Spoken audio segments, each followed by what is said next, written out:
Assalamualaikum, selamat malam, salam sejahtera buat kita semua, teman-teman yang baik hati dan budiman. Pada saat ini, malam ini, alhamdulillah, saya dapat mengunjungi tempat yang sangat disakralkan, tempat yang sangat dilestarikan, yaitu menjadi salah satu cagar budaya yang ada di wilayah Kabupaten Kudus. Tempat ini dinamakan yaitu Langgar Bubrah. Konon kabarnya Langgar Bubrah ini merupakan bangunan yang tertua yang ada di Kabupaten Kudus. Bangunan ini yaitu dibangun pada tahun 1456 Masehi oleh Raden Pangeran Poncowati yang sangat termasyhur dan terkenal saat itu.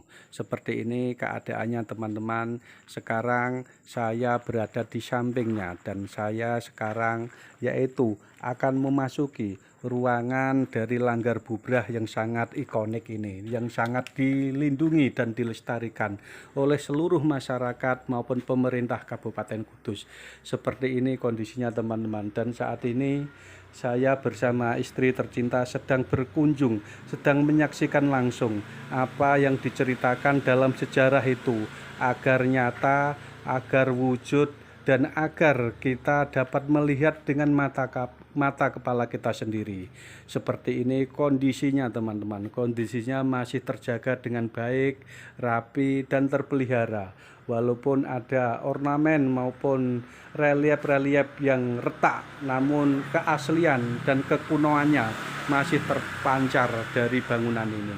Ini dulu menurut informasi yaitu tempat yang dijadikan untuk beribadah bagi pemeluk agama Hindu, yaitu Pangeran Poncowati dan murid-muridnya. Pangeran Poncowati merupakan keturunan dari kerajaan Majapahit yang beragama Hindu.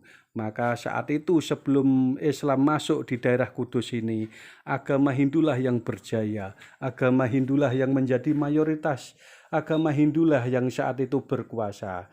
Maka dari itu kita harus objektif menerima sejarah ini. Sejarah yang harus kita terima dengan objektif, dengan lapang dada, dan tidak egois.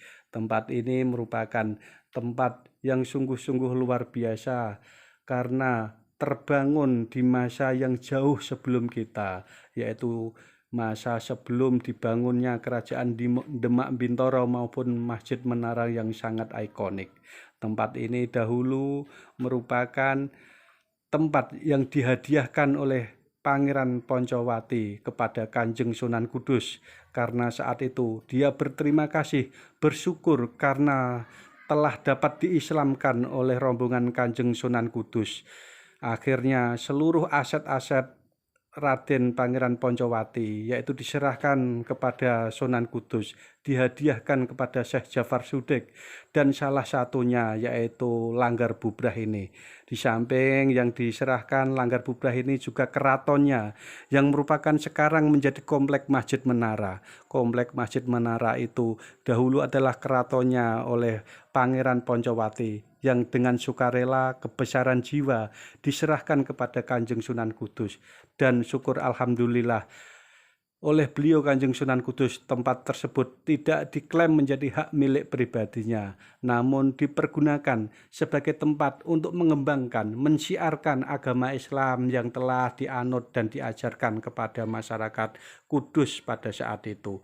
Karena saat itu Kanjeng Sunan Kudus merupakan panglima perang dari kerajaan Demak Bintoro. Beliau ditugaskan oleh Raden Patah untuk mengislamkan Kudus, dan disinilah tempatnya Kanjeng Sunan Kudus dapat mengislamkan masyarakat Jawa dan khususnya di wilayah sekitar Masjid Menara ini yang cukup ikonik dan cukup besar pengaruhnya untuk peradaban bagi masyarakat saat itu. Dan di timur Langgar Bubrah ini saudara-saudara, teman-teman, yaitu ada simbol Linggayoni yang merupakan simbol kemakmuran bagi agama Hindu saat itu. Kondisinya masih terjaga, terawat, dan masih utuh. Seperti ini saudara-saudara. lingga yaitu yang berbentuk alu dan yoni yang berbentuk lumpang seperti ini. Ini merupakan lambang kemakmuran yang dianut, yang dipercaya oleh pemeluk agama Hindu. Dan dilanjutkan yang ada di posisi baratnya teman-teman, saya berada di barat dari bangunan Langgar Bubrah ini. Tampak dari luar yaitu sungguh sangat indah, sangat antik dan tercemir dari kekunuan bangunan ini. Sungguh merupakan peninggalan yang sangat bersejarah untuk kita semua, yang layak untuk dijadikan referensi, dijadikan sarana pembelajaran buat mengenang, mempelajari akan budaya yang ada di sekeliling kita.